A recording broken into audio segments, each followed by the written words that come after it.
So today we have a very special guest. We have brave champion Brad Katona. How are we doing?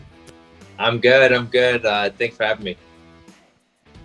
It's always a pleasure, my man. It's always a pleasure. You're 2 days away from flying to Bahrain. I'm sure you're very busy, so it is an honor to get a bit of your time, to get time with the champ and get to chat with him.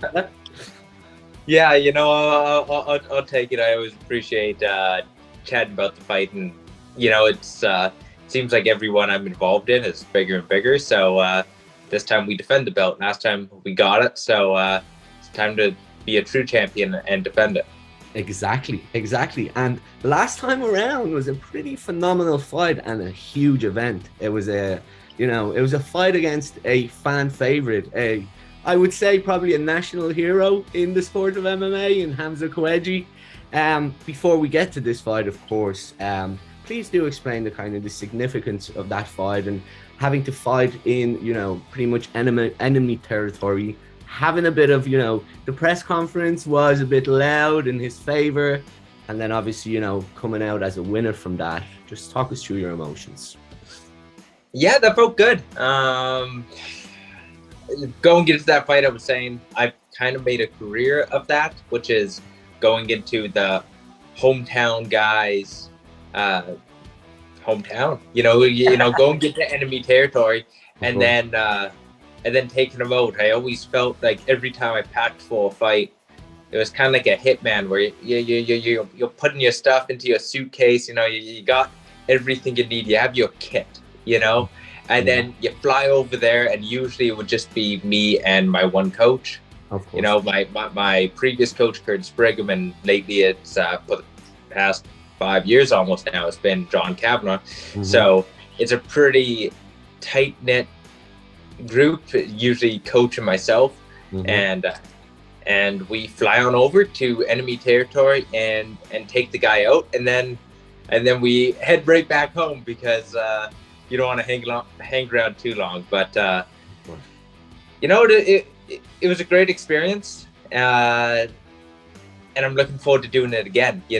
Last time it was against a Bahrain national. He was born there. He's kind of a hometown guy, kind of, you would say, captain of Team KHK, and we took him out. And this time we get to take out his teammate.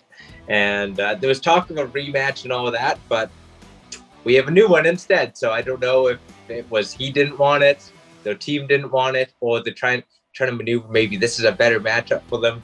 Mm-hmm. But unfortunately, they're dealing with very difficult problem to solve in myself, and everything's turning very, very well. Of course.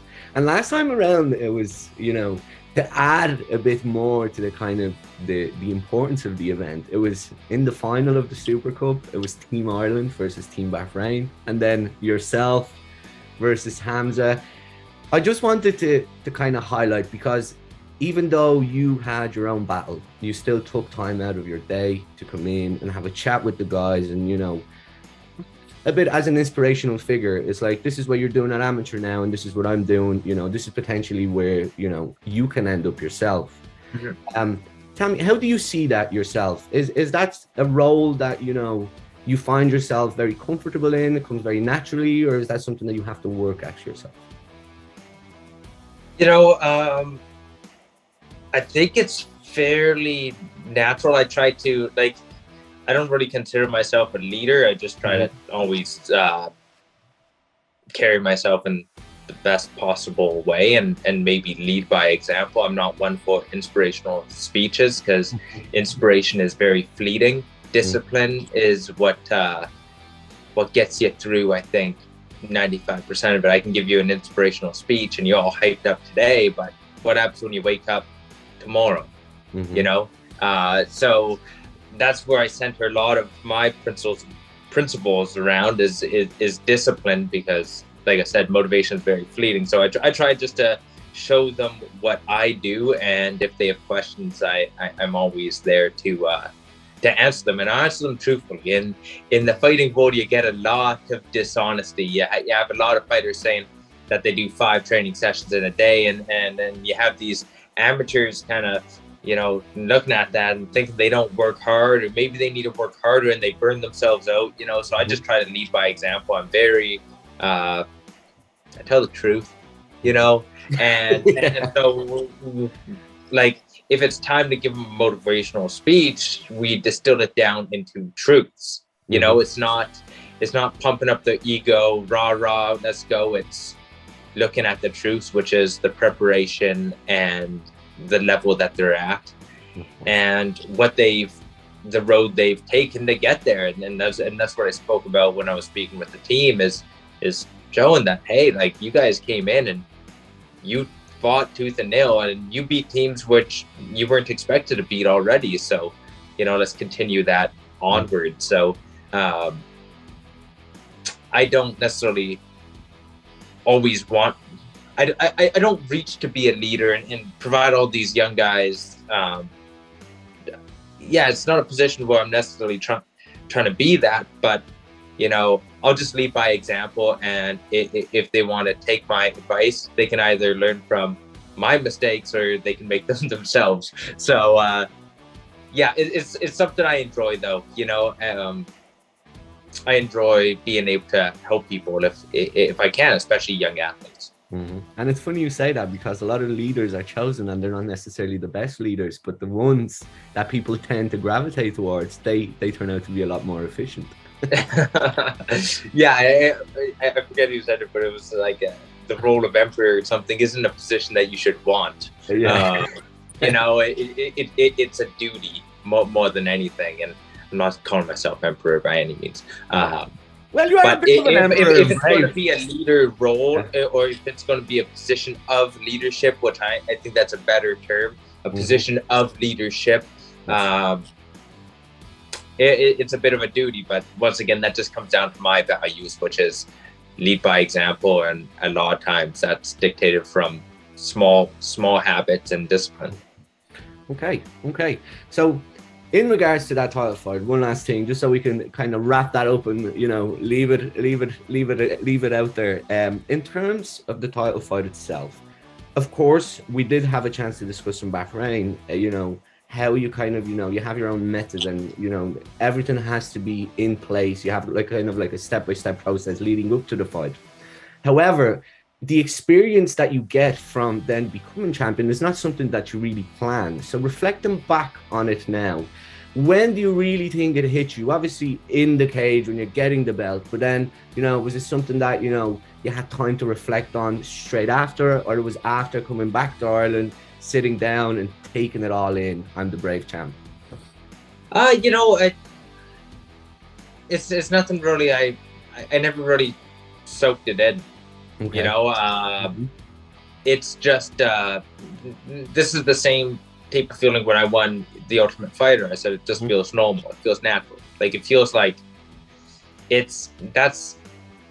I'm not going, I'm the champion now, I need to change things. No, it's the same approach every single time. That's how I became champion. That's how I'll continue to become champion, which is focused on what I have control over, which is my practices. So it's not like, okay, now I'm champion, I really need to buck up and work harder. It's like, well, if you weren't working hard before, what were you doing? And that's why I speak to discipline a lot, and maybe the engineer in me just wants to refine the process continually. Like, every camp should be the best camp. Might not go the best, but it should be refined every single fight camp. There should be small improvements you're trying to squeeze out of the process itself, and not just over yourself. Because I think if you focus on your process and kind of your daily habits, if you will, the results are going to come. Let's not worry about the results.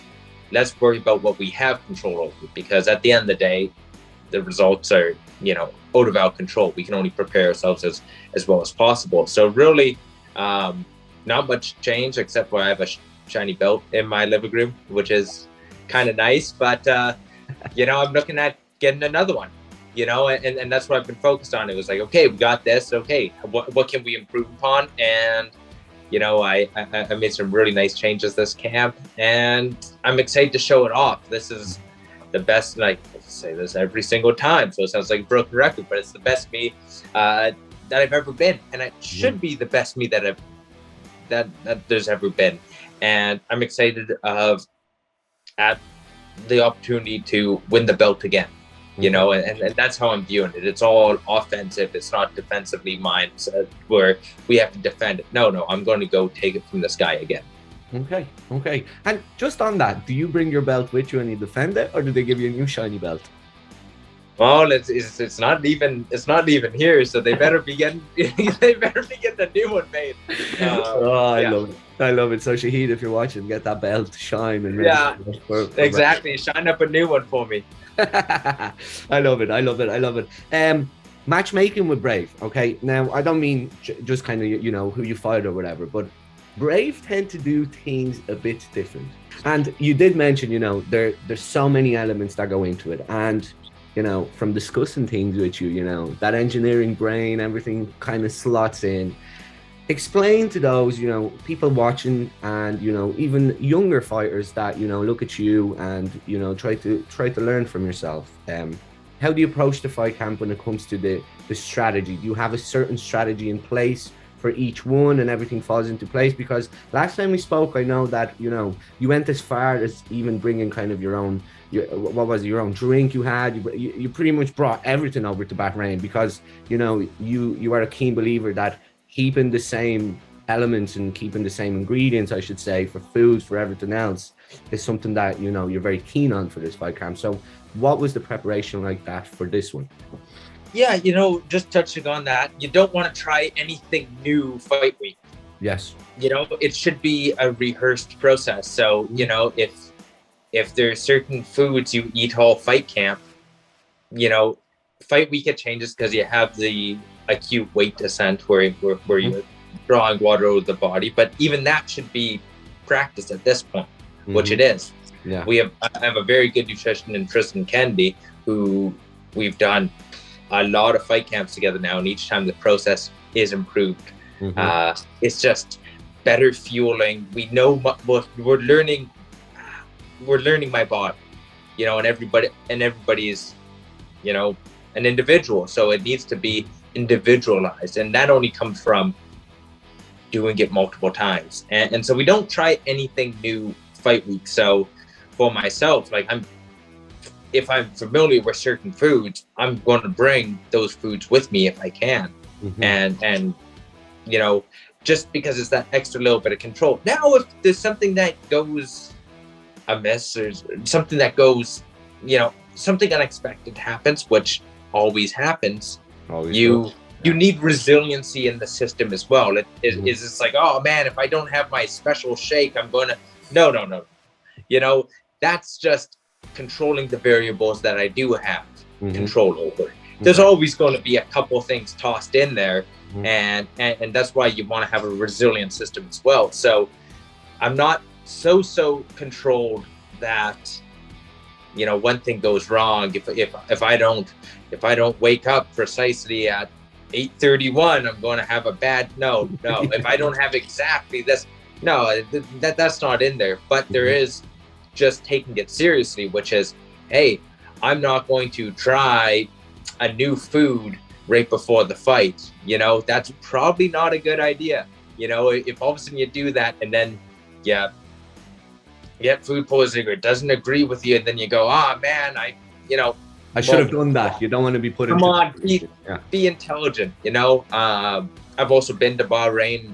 This will be my third time now, so I know what to expect in terms of what's available, what works for me, and what I need. So really, this whole process, we control what we have control over, but then we don't put too much energy in the stuff that we don't. So that's the big thing for young fighters, I think, which is don't try to control too much. There's some things that are going to remain outside of your control, but your diet and your nutrition year round and fight week, you do have control over it. What you need fight week. I'll bring my PlayStation fight week. Why? Because I want to click off and I want to relax. I don't want to, I bring everything I need for entertainment. It's little things like that where it's like, okay, if why be stuck on what's on cable TV there when you can bring a streaming box and or hey, there's no Wi-Fi, so bring an Ethernet cable. Like, what happens if the Wi-Fi isn't that good? Well, you need an extension cord, so it's like it's stuff like that where it's like from time to time I've learned, oh man, I can't plug my computer to the TV and into the socket. Okay, bring an extension cord. So it's like stuff like that. You go as far as it. Of course. I like it. Very well prepared, man. Very well. Well, first time I went to Bahrain. Yeah. I needed to ask the hotel for an extension cord, and thankfully they provided me one because I couldn't plug in my laptop, which has a long cable, into the TV with an HDMI cable. So it's like, there's a small little problem. Can we solve it? Yeah. So guess what? I got added to my packing list. Nice. An extension cable. One time the bathtub wouldn't, the plug wouldn't work. So guess what's on the packing list now? Duct tape. So I can just tape it. Like, I like it. It's stuff like that where it's like, if you come across like a small hurdle, and some of that stuff's outside your control, but if it happens to you twice, dude, that's inside your control now. So so stuff like that where it's things that you wouldn't think of, and it's just refining the process, and that's what it comes down to. It's like, I don't want to be making the same mistake twice. And I think that's the thing for young fighters. Figure out what you need, and when a problem comes up, solve it for the next time instead of dealing with it constantly. That's pretty again, I think when you're asking that question, and you have various answers from people in different mindsets and different places in their career, it's nice to see that you're when you have something and you systematically break it and improve it every time. It's nice to see that you become essentially very efficient, and not having these problems then allows you to focus on the areas where you do need a bit of improvement when it comes to those days. I think that's really cool, and the reason why I always ask it, because when you're doing these interviews, essentially you're promoting the fight, but you want to also promote the side that people don't get to see. Because we all see you fight. We all see you win, we all see you lose, we all see people coming into the cage celebrating with you, or people coming into the cage and saying tough luck. But it's these things that essentially are the important elements that make you who you are, because of everything that you've done so far is a result of implementing all of these strategies.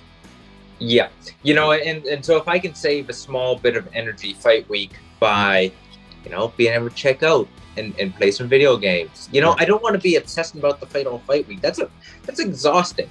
So I want to watch my Netflix. I want to play.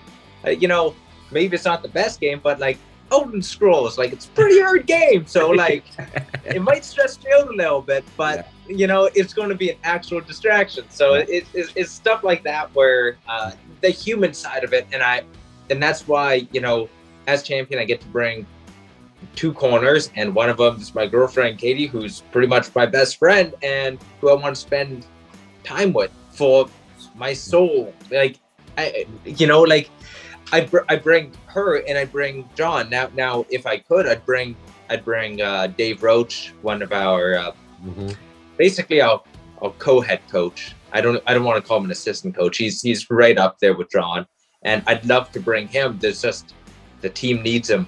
And unfortunately, so I'd bring a larger team if I could, but you have to have the technical side of it, but then it's also important that I have the other side where I'm not, checked in the entire time. It's a work trip, but you do have to know how to conserve energy, and so who wouldn't want kind of their other half or their best friend with them fight?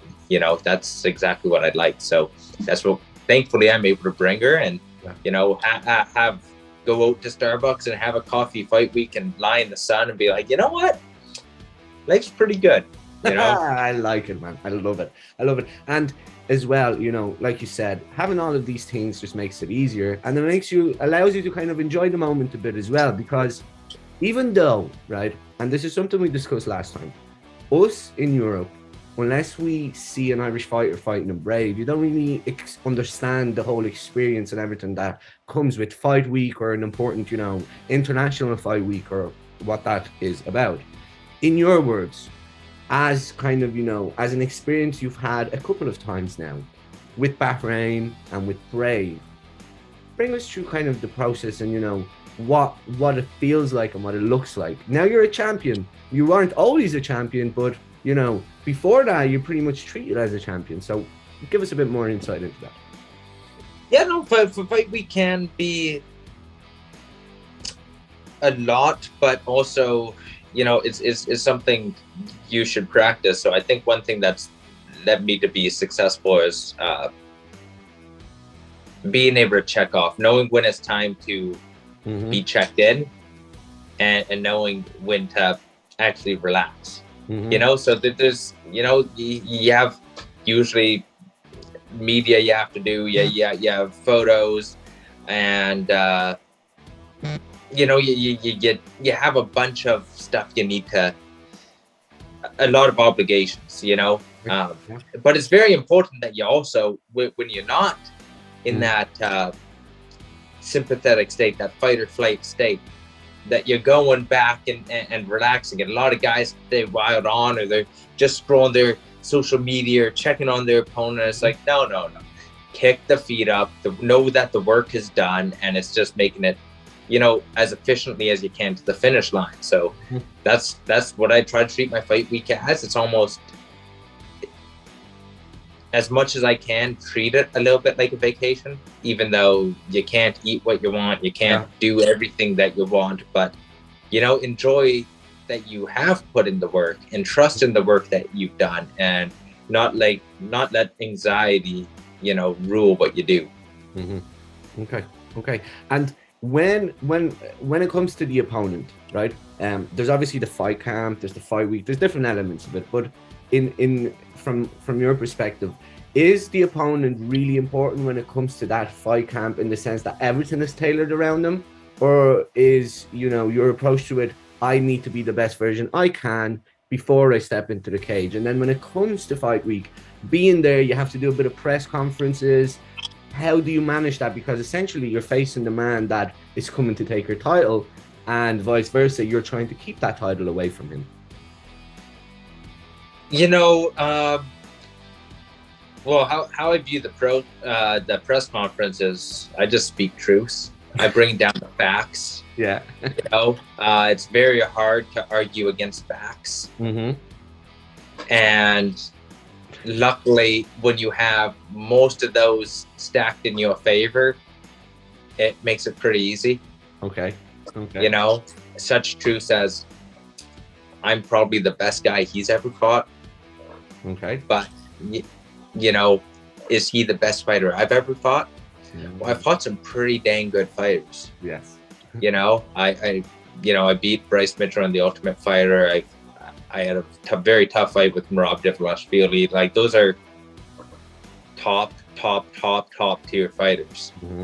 You know, beat Kyler Phillips as well. You know, like I can bring up names. Even Hamza, you know, who was 11-2 at the time. I believe he, Gamzat's a very good fighter. But is he the best fighter I've ever fought? We'll see. Yeah. We'll see. But am I the best fighter he's ever fought? Absolutely. Absolutely, without a doubt. Okay. So those are facts. I don't think you can really argue them. That's not a slight against him. Like I said, I have a lot of respect for him. He's a good fighter. But am I the best fighter that he's ever fought? Yes. Okay. And is this the best version of me out there? Absolutely. Absolutely, 100%. And so that makes it easy. You know, and I don't mean doing it easy, but like, what ammunition do they have in a press conference? What ammunition did, you know? Last time, you know, they said all sorts of stupid stuff. None of it had any weight. You know, none of it had any weight.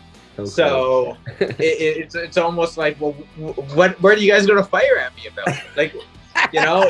his vision is poor, and he's pretty pale. It's like, yeah, I wear glasses, and I live in Ireland. I'm not going to be the most tanned fighter on the roster, Yes. like I don't know what you can really say about me. So that makes it pretty easy. Okay. And yeah, like that's pretty much for the press conference part. Like I have a lot of respect for my opponent, and I'm not looking past him by any means, but Of course. Yeah. I'm going to go take the belt from him. Nice. And that's it. Yeah. I like it. And from studying him, just kind of like, just kind of moving into the fight itself now. From what you've seen from him, where do you think he's going to present a bit of, a bit of extra, probably what you would expect? And where do you see yourself kind of dominating the fight, or where do you see yourself kind of pushing the fight in your favor? So Gamzat's proven he has two very good weapons. He has heavy hands, and he obviously is a very good grappler. Yes. So heavy hands, good grappler. I think I'm technically more proficient. I think I'm also an elite level grappler.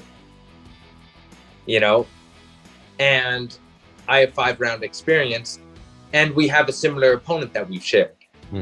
I finished him and kept him down the entire fight. Okay. Gamzat decisioned him, and the guy escaped numerous times. Factually. Now, once again, those are facts. Like that's not talking down Gamzat at all. He's heavy hands, a very good grappler, comes from a good gym. Yeah. Has a amateur background, and he's solid, very solid. But if we look at the similar opponent, and that would be MMA Math. And MMA Math doesn't always pan out. We know that. We know that. But that was very recent. His fight with Boslov, and so is he going to be all that much reinvented in the 10 weeks since? I'm sure he's going to be very well prepared. Yes. But so am I. And I think the changes I've made, I would be hard pressed to find another athlete at my level who could make that happen. Okay. So I think if it was the arms race, if we compare both those for ourselves, from our last performances, I think I'm accelerating at a much greater rate. And that's not necessarily a fact. That's just a belief because of facts I could show you.